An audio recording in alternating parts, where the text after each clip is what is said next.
আসসালামু আলাইকুম। Lucky's lifestyle চ্যানেলে সবাইকে আরও একটি নতুন দিনের নতুন ব্লগ দেখার জন্য ওয়েলকাম জানাচ্ছি।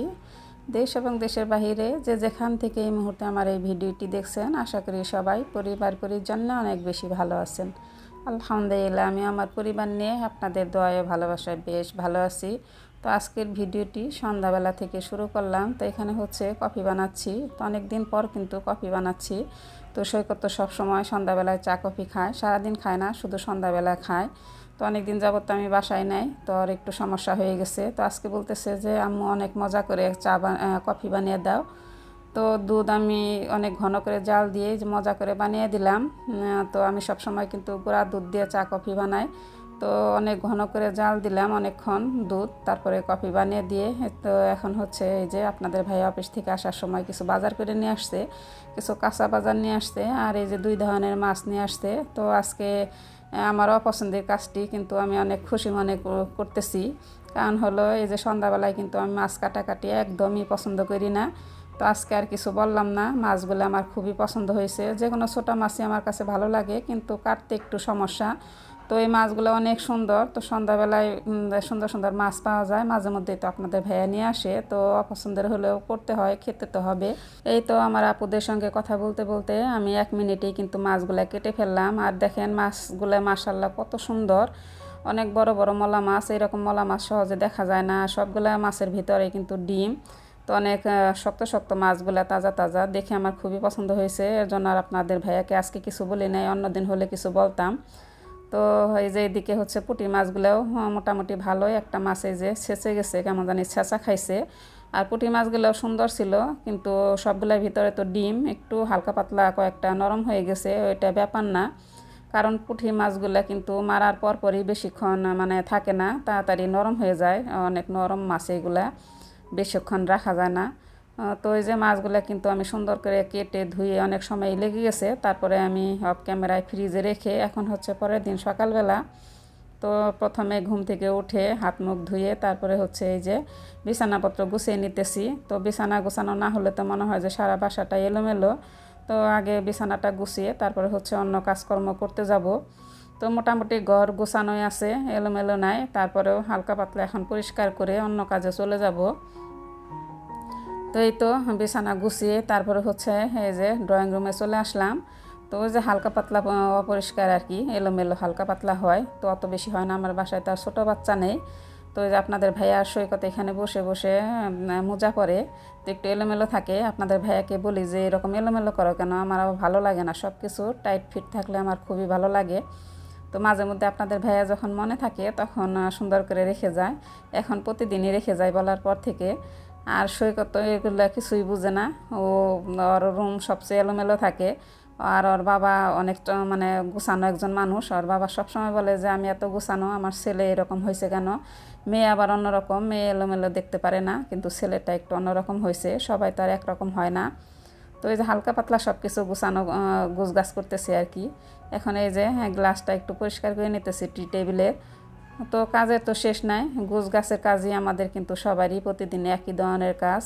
তো একই ধরনের ভিডিও প্রতিদিন করতে করতে আর ভালো লাগে না। তারপরেও ব্লগ যেহেতু করি, তো প্রতিদিন যা যা কাজ করি ডেইলি ব্লগ, তো তাই আপনাদের মাঝে শেয়ার করি। তো আশা করছি আমার আজকের ভিডিওটি আপনাদের কাছে ভালো লাগবে। তো ভাইয়া আপুদের মনে করে দেই, আজকে কিন্তু লাইকের কথা বলি নাই। লাইকের কথা বলতে ভালো লাগে না, তো সব সময় কিন্তু কমেন্টের সংখ্যা খুব বেশি, আর লাইকের সংখ্যা একেবারেই কম। এটা কেন হয় বুঝতে পারতেছি না। এটা কি ইউটিউব থেকে এরকম হয় নাকি দেয় না জানি না। তারপরেও মনে করে দেয়, যদি একটা লাইক দিতে ভুলে যান আমার আপুরা ভাইয়েরা, তাহলে একটা লাইক দিয়ে দিবেন। আর যারা নতুন ভাইয়া আপু আজকে ভিডিওটি দেখতেছেন, তো শেষ পর্যন্ত দেখতে থাকেন। যদি দেখতে দেখতে আপনাদের কাছে আমার ভিডিও ভালো লাগে, তাহলে একটা লাইক দিয়ে সাবস্ক্রাইব করে আমার পাশে বন্ধু হয়ে থেকে যেতে পারেন। তো এই তো আমার সারা ঘর বাড়ি পরিষ্কার করা শেষ। এখন আমার কাছে অনেক ভালো লাগতেছে। তো গত ভিডিওতে তো শেয়ার করছি সম্পূর্ণ বাড়িঘরই ক্লিন করছি। এখন মোটামুটি সবই অনেক চকচক করে। তো হালকা পাতলা সব কিছুই মানে পরিষ্কার করে নিলাম। অফ ক্যামেরায় ঘরটা ঝাড়ু দিছি। আর এদিকে হচ্ছে ওয়াশিং মেশিনে আপনাদের ভাইয়া সকালবেলা কিছু কাপড় দিয়ে গেছিলো। তো আমার আর মনে নেই, হঠাৎ করে মানে রান্নাঘরে গেছি কাটাকাটি করতে, সবজি কাটাকাটি করতে, তখন মনে পড়লো যে ওয়াশিং মেশিনে তো কাপড় দিয়ে গেছে, ওইগুলো তো শুকা দেই নাই। তো এই তো শুকা দিতে আসলাম। তো এখানে হচ্ছে সোফার কভার বেশি আর সৈকতের কিছু কাপড় আছে, আর গতকালও কিছু ধোয়া হয়েছে, যে কুশন কভারগুলো ধোয়া হয়েছে, ওইগুলো শুকিয়ে গেছে। আজকে এইগুলো ধুয়ে দিলাম, আবার তো চলে যাব। তো আপনাদের ভাইয়া দিয়ে গেছিলো, এখন আমি শুকা দিতেছি। কাজের তো অন্ত নাই, একটার পর একটা আছে কিন্তু এরকম। আবার এখান থেকে যাব গ্রামে, আবার গ্রামেরও কাজ আছে আলাদা। গ্রামের কাজ অন্যরকম আর বাসা বাড়ির কাজ কিন্তু অন্যরকম। গ্রামে মানে বাহিরের কাজই বেশি, এই ঘর থেকে ওই ঘরে যেতে হয়, বাহিরে মানে পানির জন্য যেতে হয়। হ্যাঁ, তো আমার তো ওইভাবে ব্যবস্থা নাই, তো বাহিরে সব কিছু কাজকর্ম। তো গ্রামের কাজ এক ধরনের, আর শহরের কাজ হচ্ছে বেশিরভাগই গুছ গাছের কাজ, সারাদিন মোছামুছি, খাওয়া দাওয়া এই কাজই আর কি। তো এই তো আমার কাপড় কিন্তু শুকা দেওয়া শেষ। তো সৈকতের বাইন্দাই দিলাম। আর দেখেন আমার গাছগুলো মাশাআল্লাহ অনেক সুন্দর হয়েছে। তো একটু বৃষ্টির পানি পাইছে, আরও সুন্দর হয়েছে। তো এখন হচ্ছে যে ওয়াশিং মেশিনটা একটু পরিষ্কার করে নেই, তো ধুলাবালি পড়ছে, তো চলে যাব 2-1 দিন পরে সব কিছু ক্লিন করে তারপরে চলে যাব, আবার এখানে করব। এই হলো আমার কাজ। তো ওয়াশিং মেশিনটা একটু পরিষ্কার করি, যখনই কাপড় চোপড় ধোয়া হয় তখনই আমি একটু পরিষ্কার করে রেখে দিই। যত্ন না করলে তো জিনিস ভালো থাকে না, যত্নের উপরে কিন্তু জিনিসপত্র ভালো থাকে। আপনাদের ভাইয়া সব সময় কিন্তু যে কোনো জিনিসই অনেক যত্ন করে। তার অনেক বছর আগের 25-30 বছর আগের ছাতা এখনও অনেক সুন্দর আছে, সে অনেক সুন্দর করে যত্ন করে রাখে, দেখে মানে বুঝতেই পারবেন না এত বছর আগের এই জিনিসটা। তার প্রতিটা জিনিসই অনেক সুন্দর।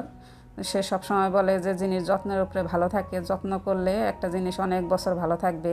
তার যে কোনো জিনিসই অনেক সুন্দর। তো এখন হচ্ছে যে সব কাজকর্ম শেষ দিয়ে আমি সকালে নাস্তা করতেছি। তো এই যে এখানে ছাতু শরবত করে খাই আমি, এই গরমের মধ্যে আমার কাছে খুব ভালো লাগে। তো প্রতিদিনই সকালবেলা 1 গ্লাস ছাতু গুলে তারপরে খেয়ে তারপরে হচ্ছে অন্য কাজকর্ম করতে যাই, মানে রান্না বান্না করতে যাই। তো এটা খেতে আমার কাছে খুবই ভালো লাগে এভাবে। তো আপনাদের ভাইয়া তো ডায়াবেটিস আছে, সে মিষ্টি জিনিস খেতে খুব পছন্দ করে, মিষ্টি জিনিস তার কাছে খুব ভালো লাগে। তো ছাতু সবসময় দেখা যায় যে সে গুড় দিয়ে মানে এই করে খায়। তো এটা আমি না করি যে ওইভাবে খেও না, এইভাবে খাও, তো ওইভাবেই খেতে পছন্দ করে সে। আর আমি এই যে খেয়ে নিলাম। তো এখন হচ্ছে রান্নাঘরে চলে যাব। তো এই তো রান্নাঘরে চলে আসলাম। তো অফ ক্যামেরায় সব কিছু যে কাটাকাটি করে নিছি। আজকে পুঁটি মাছ দিয়ে দুল দিয়ে রান্না করব, আর এখানে কাঁকরোল ভাজি করব। তো কুচি করে কেটে নিছি। আর এই যে পেঁয়াজ, কাঁচামরিচ আর যে মাছও সব কিছু ক্লিন করে নিছি। তো 2টা তরকারি রান্না করব, এইগুলো আর আজকে আপনাদের মাঝে শেয়ার করব না। তো রান্না বান্না প্রতিদিনই শেয়ার করতে ভালো লাগে না, ভিডিও করতে ভালো লাগে না। তো এই তো অফ ক্যামেরায় আমি রান্না করে নিছি, এই ধুন্দুল দিয়ে পুঁটি মাছ দিয়ে এই যে একটু ঝোল করছি। খেতে খুবই ভালো লাগে, কিন্তু সৈকত খায় না, যে রান্না করার পরে কিন্তু খায় নাই। আর এই যে কাঁকরোল ভাজিও, তো ও সবজি তো এমনিতেই পছন্দ করে না, তার মধ্যে ধুন্দুল পছন্দ করে না। পরে অন্য কিছু ওকে করে দিছি। তো এখন হচ্ছে বিকালবেলা, দুপুরে খাওয়া দাওয়ার পরে একটু রেস্ট নিয়ে এখন বিকালবেলা, তো সন্ধ্যার আগ দিয়ে। তো অনেক দিন যাবতে একটা জিনিস খেতে মন চাইছে, পরে আপনাদের ভাইয়া বলতেছে যে আমিও খাবো, আমারও খেতে মন চাইছে। তো আপনাদের ভাইয়া গতকাল বলতেছে যে তো তুমি না পায়েস রান্না করতে চাইছিলে, রান্না করো না কেন? তো বলছি যে আগামীকাল রান্না করব। তো সেই আগামীকাল আজকে। তো এখানে হচ্ছে 2 মুঠ চাল নিলাম, পোলাওর চাল। তো পোলাও চাল দিয়ে তো পায়েস রান্না করলে ভীষণ মজা লাগে। তো এখানে ভালো করে 2 মুঠ চাল ধুয়ে নিলাম। আর এদিকে হচ্ছে দুপুরবেলা রান্নার পরে আমি এখানে 2.5 কেজির মতো হবে গাভীর দুধ, আমাদের বাড়ির দুধ।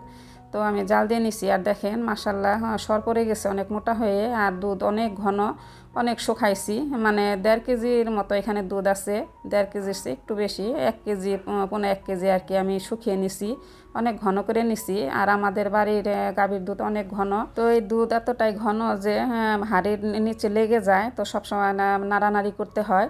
তো এখানে যে আমি চালগুলা দিয়ে দিলাম, আর 2টা এলাচ দিয়ে দিলাম, আর হচ্ছে 1 চিমটি লবণ দিয়ে দিলাম। তো মিষ্টি জিনিসে তো 1 চিমটি লবণ দিলে পরে স্বাদ বেড়ে যায় অনেক। তো আমিও 1 চিমটি লবণ দিয়ে নিলাম। আর এখন আমি যে রান্না করব, অনবরত নাড়তে থাকবো। তো এই তো জালও ধরিয়ে দিলাম, আগে সব কিছু মিশিয়ে তারপর জাল আর কি অন করলাম। তো এখন হচ্ছে আমি ওই হাঁড়িটা পাল্টাইলাম, ওই হাঁড়িটার মধ্যে দুধ লেগে যাচ্ছে, মানে মনে হচ্ছে। পরে আমি এই হাঁড়িতে আবার পাল্টিয়ে নিলাম, ননস্টিকে তো আর লাগে না। তো দুধ অনেক ঘন হওয়ার কারণে এরকম। আর এই যে দেখেন আজকে দই খিরসা পায়েস আমি রান্না করব রাজকীয় স্বাদে। তো তো অনেক সময় ধরে কিন্তু আমি রান্না করতেছি অল্প জালে, বেশি জালে না। পায়েস কিন্তু এটা একটা টিপস, মানে পায়েস রান্না করলে অল্প জালে রান্না করতে হয়। তো অনেক সময় ধরে এই যে আস্তে আস্তে বলক উঠে আর সর পরে আবারও সরটা ভেঙে দেই। এইভাবে কিন্তু আমি অফ ক্যামেরায় সম্পূর্ণ রান্না করছি। এখন এই যে চালটা ফুটে গেছে, আমি একেবারে অল্প চিনি দিয়ে দিলাম। দুধের যে একটা মিষ্টি, ওই মিষ্টিতে আমি রান্না করতেছি। পায়েস কিন্তু বেশি মিষ্টি হলে ভালো লাগে না। আর এই যে দেখেন এরকম কিন্তু আমি জাল দিয়ে সরটাও পরে উঠছে, আবার ভেঙে দিছি। তো এইভাবে কিন্তু আমি অনেক সময় ধরে রান্না করছি, সর বারবার ভেঙে দিছি। তো রাজকের স্বাদের দই খিরসা পায়েস আমি নাম দিছি। এতটাই মজা হয়েছে যে মুখে লেগে থাকবে। আমার জামাই আর সৈকত বলে যে কি পায়েস রান্না করছে, এত মজা কেন? তো অল্প মিষ্টি দিয়ে কিন্তু রান্না করছি, মানে গল্প করতেছি না, সত্যি সত্যি অনেক মজা হয়েছিল। আর এই যে নামানোর আগ দিয়ে কিন্তু আমি অনেকটুকু গুঁড়া দুধ দিয়ে দিছি। আমি যে কোনো মিষ্টি খাবারে গুঁড়া দুধ মানে দেই। তো আজকে অনেকটুকু দিছি, কিন্তু স্কিপ হয়ে গেছে, মেমোরি ফুল হয়ে গেছিলো। তো এই তো হয়ে গেল আমার রাজকীয় স্বাদের দই খিরসা পায়েস। যারা নতুন গৃহিণী এইভাবে রান্না করে পরিবারের সবাইকে তাক লাগিয়ে দিবেন, সারা জীবন মুখে লেগে থাকবে এর স্বাদ, এতটাই মজা। আর এই যে দেখেন আমার পায়েস কিন্তু লালচে। তো পায়েস কিন্তু সাদা হয়, আমার পায়েস লালচে। তার কারণ হলো দুধ ঘন করে রান্না করছি অনেক সময় নিয়ে, আর একটু পাতলা দেখা যাচ্ছে। এটা কিন্তু একটু পরে ঘন হয়ে যাবে।